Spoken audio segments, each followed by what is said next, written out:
NEET result आ गया। कुछ के घर में मिठाई बटी तो कुछ के घर में थी सिर्फ एक सफोकेशन सी शांति। और जब जैसे तैसे होश आया तो सवाल आया कि अब नीट के बाद करना क्या है।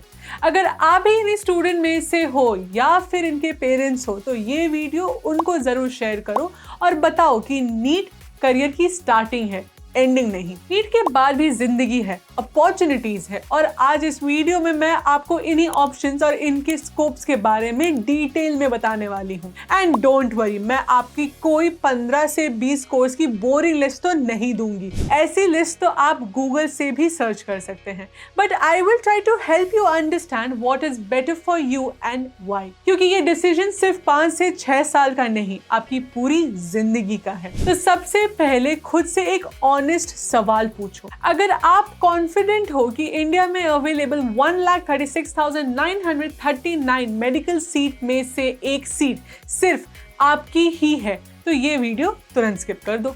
बट अगर आप उन स्ट्रगलिंग स्टूडेंट में से हो who are constantly searching career options beyond MBBS तो इस वीडियो को एंड तक जरूर देखना, because this can be the turning point of your medical career. सबसे पहले एनालाइज करो कि आपका मेन गोल क्या है, डॉक्टर बनना या सिर्फ अपने करियर को सेटल करना। क्योंकि अगर आपका गोल अब भी ऑपरेशंस सर्जरीज है तो आप MBBS अब्रॉड कर सकते हो। यहाँ पर ध्यान देने वाला पॉइंट ये है कि मैं ये नहीं कह रही कि अगर आप नीट फेल हो तो MBBS अब्रॉड कर लो, नहीं, this is not valid in India. लेकिन अगर पिछले 2 साल में, मतलब अगर 2024 में प्लस 162 या फिर 2025 में 144 प्लस नीट में स्कोर किया था तो आप उस बेसिस पर MBBS अब्रॉड कर सकते हो। क्योंकि MBBS अब्रॉड के लिए किसी भी NMC कंप्लाइंट यूनिवर्सिटीज में 3 साल तक का नीट स्कोर वैलिड होता है। लेकिन ध्यान रखना, नीट क्वालिफाइड। और अगर आप ये सोच रहे हो कि बिना नीट क्वालिफाई किए चले जाएंगे या अगले साल आकर नीट का एग्जाम दे देंगे तो ये इनवैलिड है। आप वापस आके इंडिया में कभी भी अपना मेडिकल करियर नहीं बना पाओगे। लेकिन अगर आप अब्रॉड में ही अपना करियर बनाना चाहते हो तो आपके लिए किसी भी टाइप का नीट रेस्ट्रिक्शन नहीं है। स्टिल सेफ साइड के लिए नीट क्वालिफाई कर लेना, लाइक BAMS और BUMS। अगर आप MBBS के ऑल्टरनेटिव भी मेडिसिन ही चाहते हो तो ये भी आपके लिए एक कंसिडरेबल ऑप्शन है। यहाँ आपको गवर्नमेंट जॉब्स भी मिलती है और आप प्राइवेट प्रैक्टिस भी कर सकते हो। यहाँ फ्रेश ग्रेजुएट्स की salary 3 to 6 lakh per year और थोड़ा एक्सपीरियंस के बाद 8 to 15 लाख पर ईयर या उससे भी ज़्यादा आप एक्सपेक्ट कर सकते हो। लेकिन मैं आपको एक मिसकंसेप्शन पहले ही क्लियर कर देती हूँ, सिर्फ BAMS या BUMS करने से आप मॉडर्न सर्जरी परफॉर्म नहीं कर पाओगे। जो भी कोर्स चूज करो उसे लीगल स्कोप को पहले समझना बहुत ही ज़्यादा ज़रूरी है। हमारा नेक्स्ट ऑप्शन आता है BDS यानी डेंटल, क्योंकि इसकी ROI लोगों को कंपैरेटिवली बेटर लगती है। 4 to 8 lakh per year fresh BDS graduates के लिए और MDS करके अपना सक्सेसफुल क्लिनिकल एस्टैब्लिश आप कर ही सकते हो तो साल का 10 से 20 लाख तो मिनिमम है ही। लेकिन सिर्फ ROI देकर डिसीजन मत लेना और डेटा जरूर देखना। अगर आप एक गवर्नमेंट डेंटल कॉलेज से BDS करते हो तो अपॉर्चुनिटीज अच्छी हो सकती है, लेकिन प्राइवेट कॉलेज से अगर BDS is just a part of risk.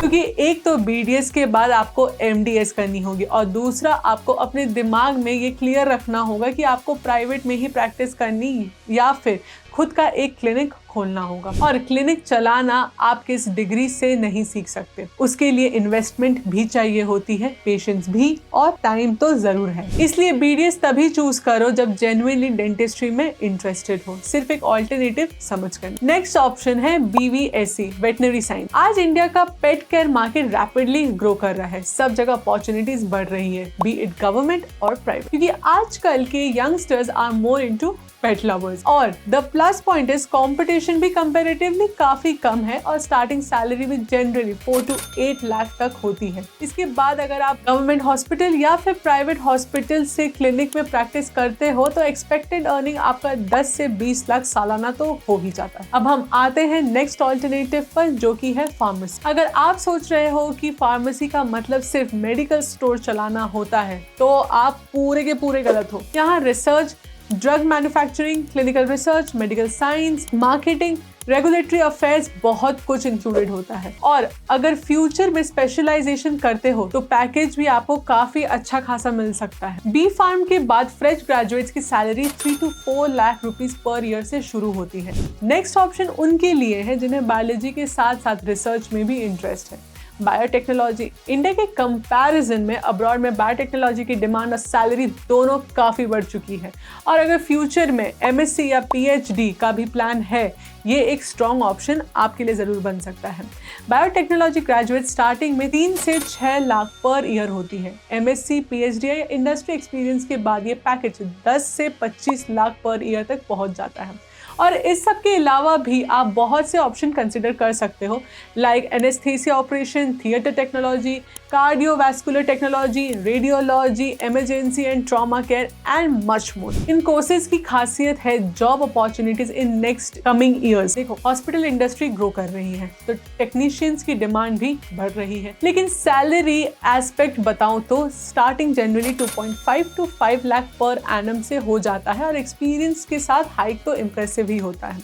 लेकिन ध्यान रहे, ग्रोथ कंप्लीटली डिपेंड करती है कि आप किस हॉस्पिटल में काम करते हो, कितनी स्किल्स डेवलप करते हो। अगर आपका गोल जल्दी जॉब लेना है तो ये ऑप्शन कंसिडर करना वर्थ इट है। इस सब के अलावा भी अगर आप बीएससी करना चाहते हो तो रैंडम बीएससी मत करना। बीएससी में भी काफी स्पेशलाइजेशंस अवेलेबल है, जैसे कि forensic science, psychology, nursing, microbiology, biochemistry. क्योंकि जनरली बीएससी से कई ज़्यादा इम्पॉर्टेंट ये है कि आप कौन सा स्पेशलाइजेशन करना चाहते हो, क्योंकि आने वाले सालों में हेल्थ केयर सिर्फ डॉक्टर्स के फील्ड पे नहीं रहने वाला। AI health care, medical coding, health care data analytics, clinical research, health care management, ये सारे फील्ड्स अगले 10 साल में एक्सपेक्टेशन से भी ज़्यादा बढ़ने वाले हैं। इसलिए कोर्स चूज करने से पहले आज की अवेलेबिलिटी और एलिजिबिलिटी नहीं, कल का इंटरेस्ट और अपॉर्चुनिटीज देखो। सोचो कि इस कोर्स के बाद मेरी लाइफ कैसे दिखने वाली है, क्योंकि ये डिसीजन सिर्फ कुछ सालों का नहीं, पूरी जिंदगी का है। इसी ही गाइडेंस और अपॉर्चुनिटीज के लिए जल्दी से मेरे चैनल को सब्सक्राइब कर लो और बेल आइकन जरूर प्रेस करना, ताकि जब भी मैं आपको कोई वीडियो डालो आपके पास वो गाइडेंस नोटिफिकेशन पहुंच जाए। और हाँ, ये वीडियो अच्छा लगा है तो लाइक और कमेंट करना मत भूलना। मिलते हैं हमारे अगले वीडियो में।